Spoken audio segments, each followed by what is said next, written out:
Alors mon père et ma mère me demandent quelque chose. Qui je dois écouter en premier? Mon père et ma mère me demandent chacun une chose. Qui je dois écouter en premier? Le père. Le père. Pourquoi? Hein? On va le faire bisaïa. Et la mère, je peux faire bisaïon, la mère? Non, on est sûr. Parce que la mère doit respecter le père. Alors voilà, parce que la mère, elle aussi, elle a un respect vis-à-vis du mari. C'est-à-dire que quand, si ma mère elle me demande quelque chose et que je ne peux pas le faire parce que mon père m'a demandé quelque chose, il faut que j'explique à ma mère que c'est uniquement à cause de la mitzvah qui nous incombe à tous les deux. D'accord? Alors là, il y a un petit ridouche. Je ne sais pas si tout le monde est d'accord avec ce que dit Rabbi Yitzhak Yosef, mais il dit, quand un couple est divorcé et qu'un enfant, il a son père qui lui demande une chose et sa mère qui lui demande autre chose, qu'est-ce qu'il doit faire? Il fait ce qu'il veut. Il fait ce qu'il veut. Là, il n'est plus obligé de faire passer le père avant de faire passer la mère. D'accord?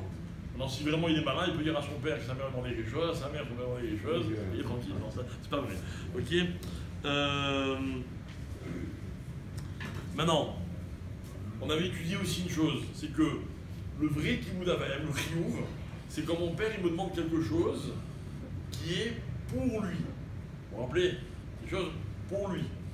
Maintenant, si ma mère elle me demande quelque chose qui est pour elle, elle me dit mon fils, tu peux m'aider à porter ces paquets.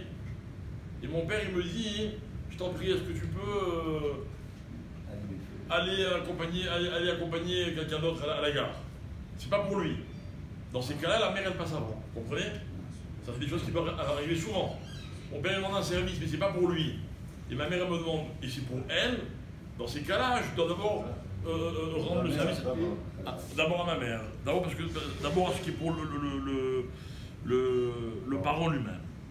Ok?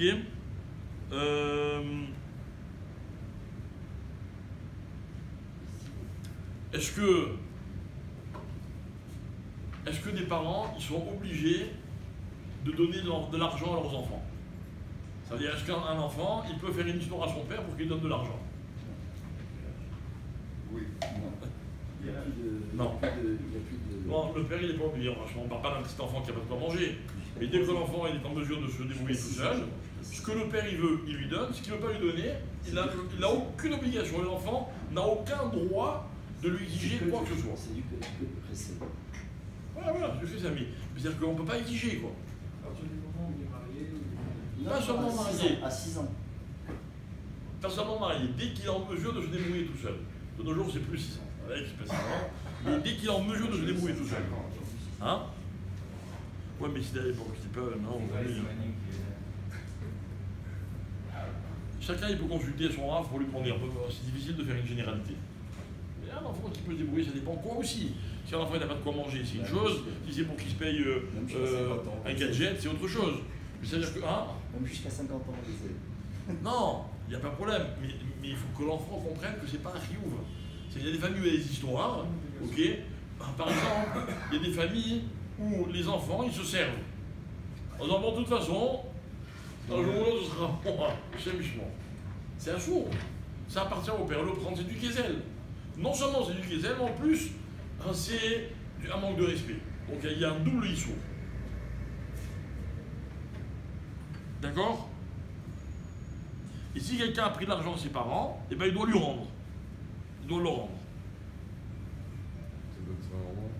Quoi? Presque belle serait vraiment vrai. D'accord. Maintenant, on n'a pas le droit on doit faire très attention de ne pas réveiller ses parents. Si on les réveille, non seulement c'est Gezel Shina, d'accord, c'est le vol du sommeil, c'est un concept, et à part ça, c'est un manque de respect. D'accord? Maintenant, si mon père il me demande de le réveiller, est-ce que j'ai le droit de le réveiller? oui. D'accord. Donc j'ai le droit de le réveiller, mon père s'il me demande de le réveiller. Maintenant, s'il m'a rien demandé, mais moi je sais voilà, que si je ne le réveille pas, il va être en galère. Il a un avion à prendre, je vois qu'il ne se réveille pas. Il m'a pas dit. Non. Je réveille. Si je sais que le père, il va vraiment être content que je l'ai réveillé, alors, attention, s'il y a quelqu'un d'autre qui peut le faire, il vaut mieux demander à quelqu'un d'autre de le faire. S'il n'y a personne d'autre, je peux le réveiller moi. Maintenant, si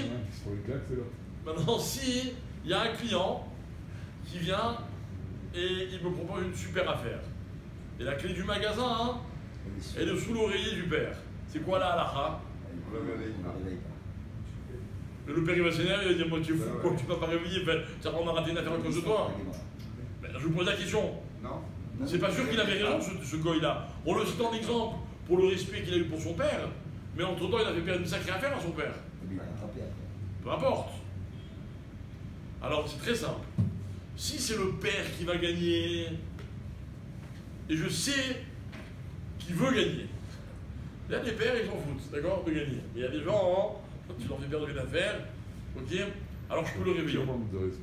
Hein? Si tu fais perdre une affaire, c'est le pic manque Voilà, de mais respect. c'est un four, c'est là que tu manques de respect.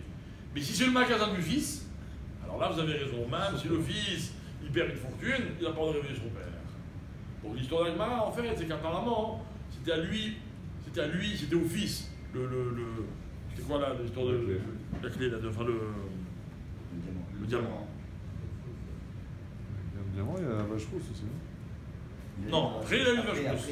Ah, Maintenant, dernière halakha, si mon père il m'a rien demandé, mais l'heure du schéma arrive, mon père il a passé une très mauvaise nuit, il n'a pas dormi, d'accord? Maintenant je sais que si mon père il rate le schéma, il va être contrarié. Attendez, donc là c'est logique que je le réveille pour pas qu'il rate la mitzvah. Maintenant, on arrive à l'heure du Magan Avraham. Mais il y a aussi l'heure du Gaon de Vina. Est-ce que je réveille mon père pour qu'il fasse la mitzvah Mina Moufrar? Ou est-ce que j'ai tant pis, il fera le Gaon? c'est moi ton père?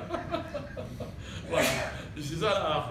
Il y a des pères comme ça, il y a des pères comme ça. Si je sais que mon père, non, lui, Magan Avraham, un jour moi j'ai osé dire à mon père, mais le Gaon, il m'a dit, on ne connaît pas nous le Gaon.